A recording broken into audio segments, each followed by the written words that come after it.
After the release of Resident Evil 2, the game would quickly go on to become another one of the best-selling titles ever on the PlayStation.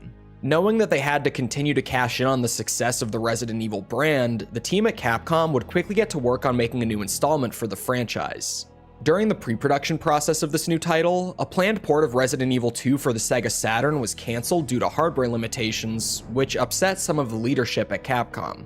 The original Resident Evil had been successfully ported to the Saturn about a year beforehand and had performed quite well on the system sales-wise, so Capcom knew that Sega fans were an easy sell for some Resident Evil content.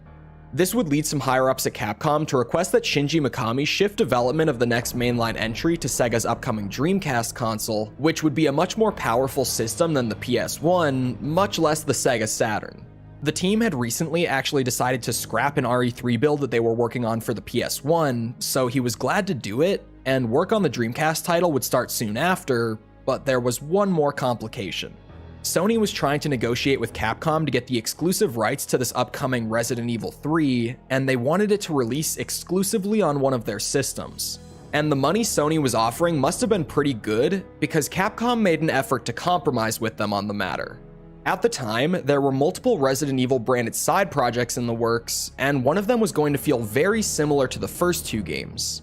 It was being developed for the PlayStation and had a plot revolving around a brand new character trying to escape from the Raccoon City Outbreak that we saw in Resident Evil 2.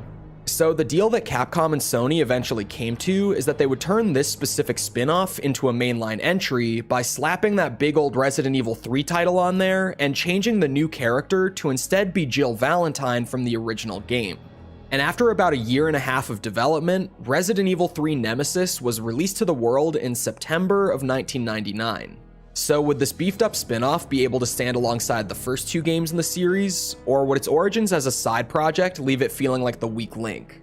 Well, let's talk about it.